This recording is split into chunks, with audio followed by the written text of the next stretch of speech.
Now it's my distinct pleasure to introduce our commencement speaker, Jane Condon, member of the Wellesley College class of 1973. As a student here, Jane studied political science. And as she says, she wanted to change the world. After Wellesley, she went on to work as a teacher and also a journalist for Life and Fortune magazines. In the 1980s, Jane and her husband lived in Japan, where she was inspired to write Half a Step Behind, a book about Japanese women, life, and culture. In the 90s, Jane made a career switch to comedy, and audiences have been laughing ever since. The Associated Press has dubbed her an upper crust Roseanne, and she was named one of 100 comedy best bets in Backstage's annual comedy issue. She is the 2004 grand prize winner of the Ladies of Laughter contest, and in 2007 she appeared on Last Comic Standing, where she won audience favorite. Jane, you left Wellesley wanting to change the world. Through humor and comedy, you have. After all, as Mark Twain said, the human race has only one really effective weapon, and that is laughter. Please join me in welcoming Jane Condon back to Wellesley as this year's commencement speaker.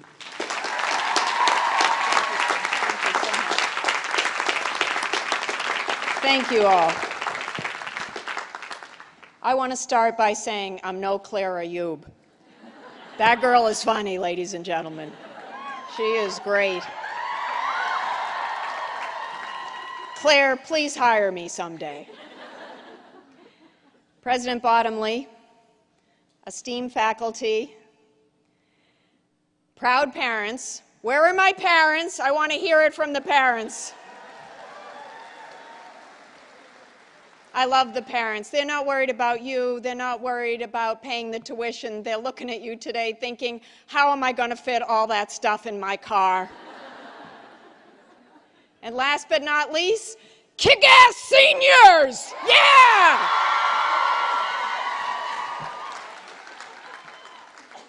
My name is Jane Condon, if you like me. If you don't like me, my name is Madeleine Albright. I hear Bill Clinton is giving the commencement address at NYU. Brooke Shields is doing Princeton, and you have me. What were you people thinking? When asked, my first thought was, is Nora Ephron dead? What about Lynn Sher of ABC News, Cokie Roberts, Diane Sawyer, Hillary? How about Hillary? Libya, what a lame excuse. Anyway, but you chose, and I love the seniors who chose me. Thank you very much. And I want to say hi to Victoria, who was your Chief Justice, and to the Mezcla young lady that I met, and to Athena and Nora and Naomi. I mean, you're all wonderful people. This is great. Now, I'm really happy to be here because I love this place, this Wellesley. My mom was so proud of it. She liked to lengthen the name into 3 syllables, Wellesley. I remember my first day here. My mom dropped me off. I come from this real blue-collar town in Massachusetts called Brockton. South Shore. Okay. She says, Janie, this place is going to be really good for you because you're kind of a diamond in the rough. And 4 years later, sitting where you're sitting today, she says to me, Janie, you're still a diamond in the rough, but you got a great education. When I came to Wellesley, I was on partial scholarship.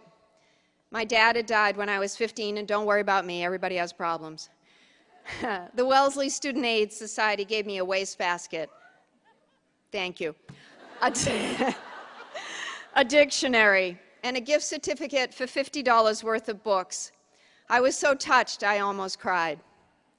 I vowed then that I would give back to this school someday if I could. So here I am. I'm not being paid for this. Although I hear Toni Morrison is getting $30,000 for her speech at Rutgers. Don't worry about me. Yeah. I'm hoping for a sweatshirt, a T-shirt. How about a mug? Is a mug asking too much? Really? All right. All right. Now I have arrived.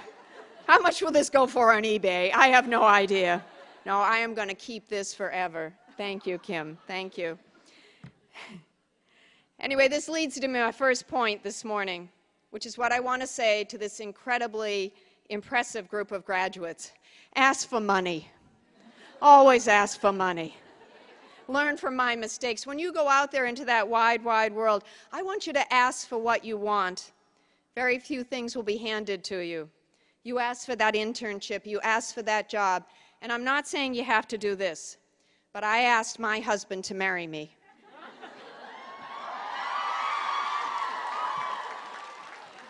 He got back to me in 2 weeks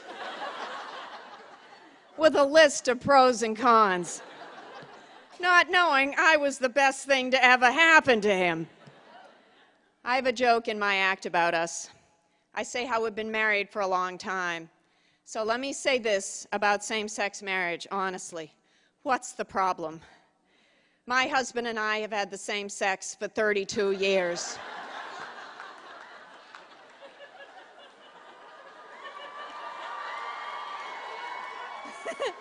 He is very cute. I married up in looks. His initials are KGB, so he doesn't monogram a lot. I've always wanted to give back to this place that changed my life. Before I gave birth, I knew I wanted my kids to come here. The first time they set foot on campus, they said they wanted to come here. They really wanted to come here. And that's when I had to tell my boys, not all dreams come true. But if you get into MIT, maybe you got a shot. You can take a class. I do hope you'll give back to this fine institution if you can. When I say give back, I don't necessarily mean money, although I'm sure the development office, the Office of Resources, would like that. You know, cruise shells aren't free. I mean, take care of each other. Help a Wellesley classmate.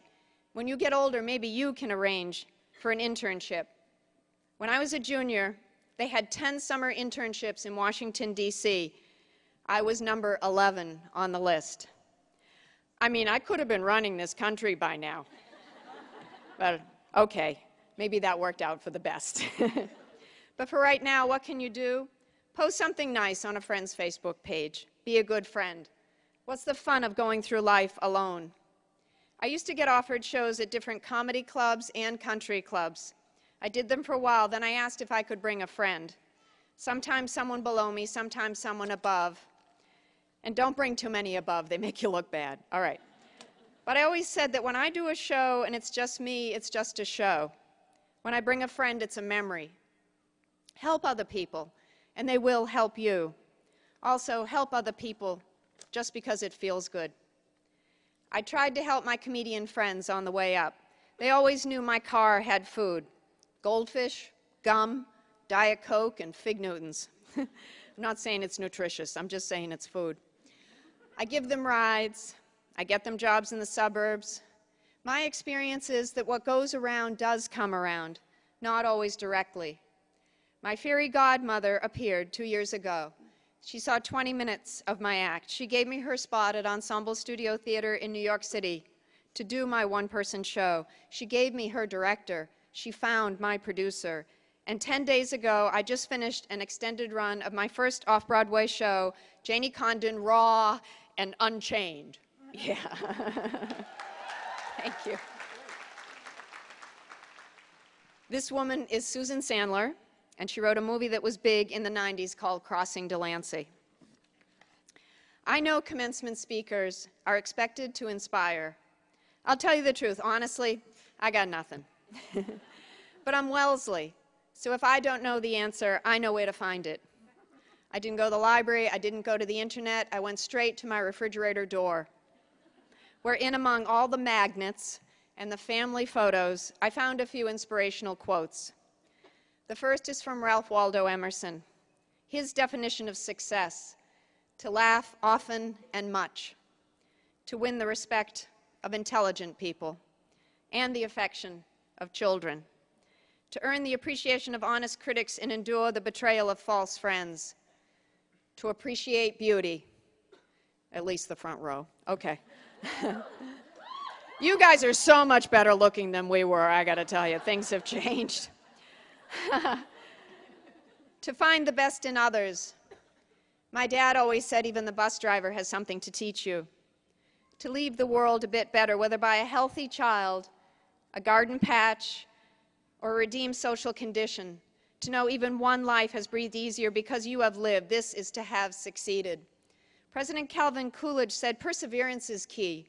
He said press on. Nothing in the world can take the place of persistence.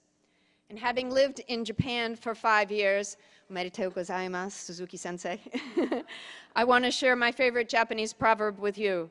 Nana karobi, ya oki. Be a 7 times fall down, 8 times get up kind of person. Nana karobi, ya oki. That's what I want for you. The only time you fail is when you quit. I was on NBC's Last Comic Standing. I tried out for this show 4 times. I slept in my car overnight to get the audition. You have to really want it.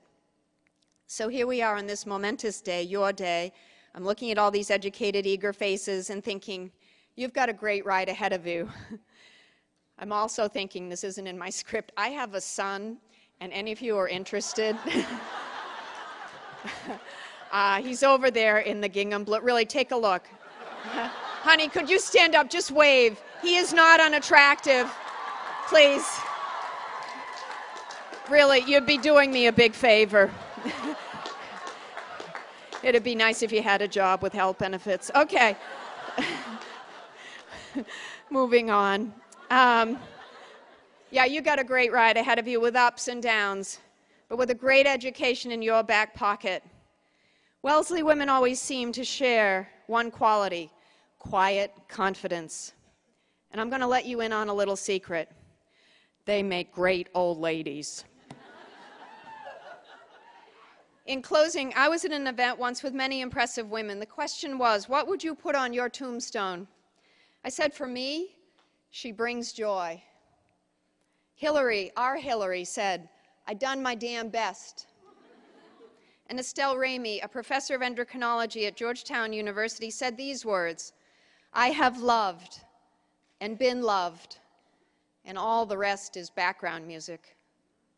I'd like to repeat that. I have loved and been loved, and all the rest is background music. So these are my 3 points. Give back, don't give up, love, and remember what I said about being a friend? I always wanted to have a girl.